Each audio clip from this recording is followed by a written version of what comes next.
So with this episode of episode three of Jellyfish Can't Swim and can't swim in the night, I really have quite surprised based with this episode, and you'll learn the episode will focus on the girl with the pink hair, and focus on her backstory. It really kind of opens up the world like who she really actually is and stuff like that, and basically all these other things that basically that she done and stuff, and I'm not saying like basically like some of the things that she does that she doesn't want to interact with people or anything like that, but she's also a VTuber also as well too. One thing I want to mention is that a VTuber never really revealed their identity. They really never say like what's their name is or how old they are, where they live, or anything like that.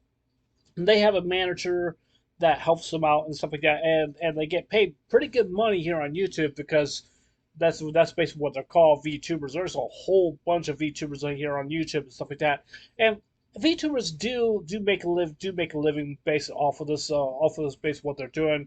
I don't know how they get affiliated with YouTube or something like that. I really do not know.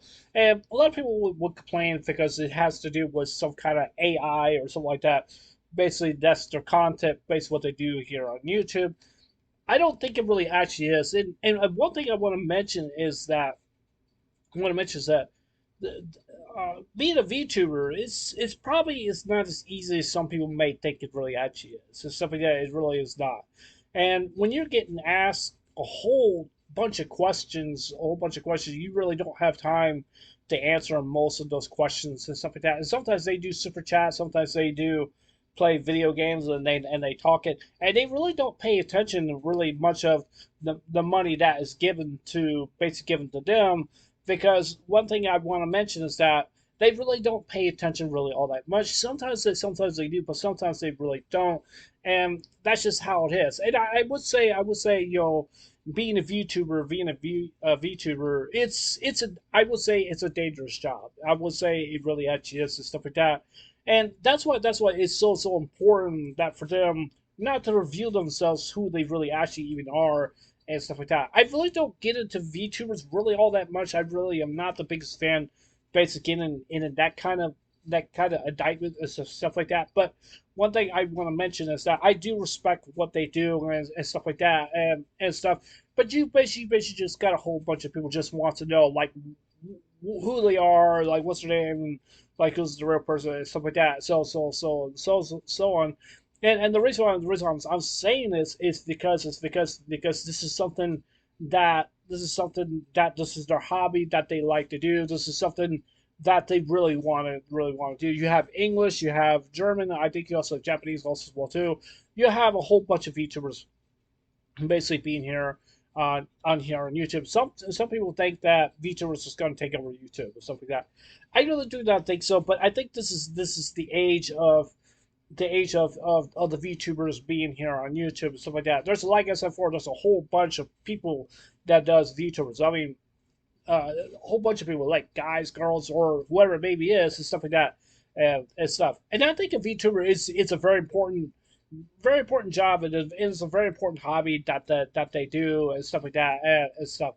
Now I don't know about all that other stuff like that. I really do not know or anything like that because I only know a little bit how features really actually work, but that's just basically what it feels to me. One thing I really like about this episode, the girl with the pink hair, is that she can get emotional. She really can.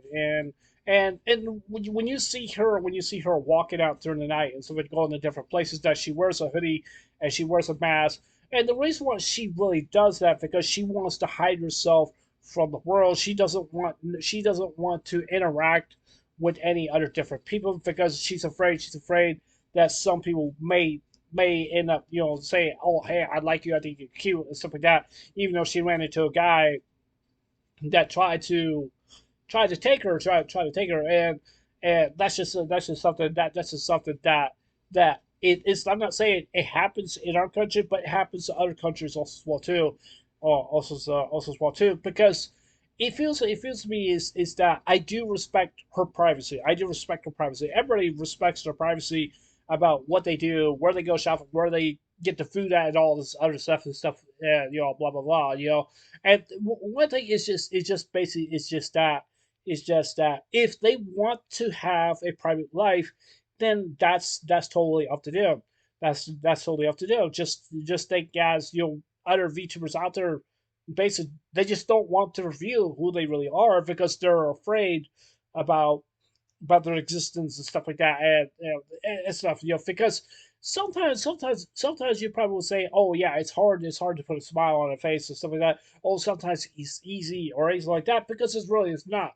Being a YouTuber, basically, as for myself, for myself, I struggle on YouTube, stuff like that. Sometimes I do, sometimes I don't. Sometimes it can go both ways. Am I successful at it? No, I'm not successful at it. I'm not really that much really basic successful or anything like that. Any other YouTubers probably will say they have much more success than everybody else's and stuff like that. And sometimes people will probably say that YouTube is just not really basically the property of making content and stuff like that. And I definitely do understand the VTubers really kind of situation because they want to keep their lives a private life. That's basically what they really want to do and stuff like that. And sometimes they don't want to be noticed because maybe they just don't want to know like who they really even are and stuff like that.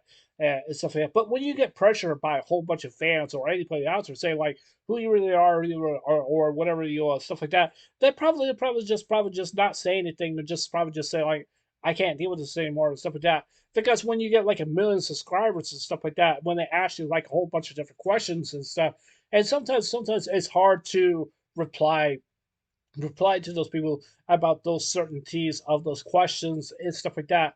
And it just really actually is. But like I said, for being a YouTuber, based as for myself or whoever it maybe is that whatever different community that they're on YouTube, they have to face a lot of tough things that they really do want to face.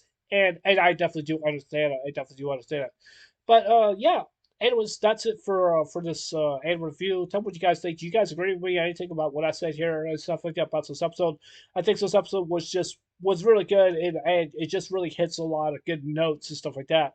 What it means to be a YouTuber or a VTuber, whatever it maybe is, and stuff like that. So yeah. Anyways, since I'm doing this, I'll see you guys later. Take care. Hope you guys have a wonderful day.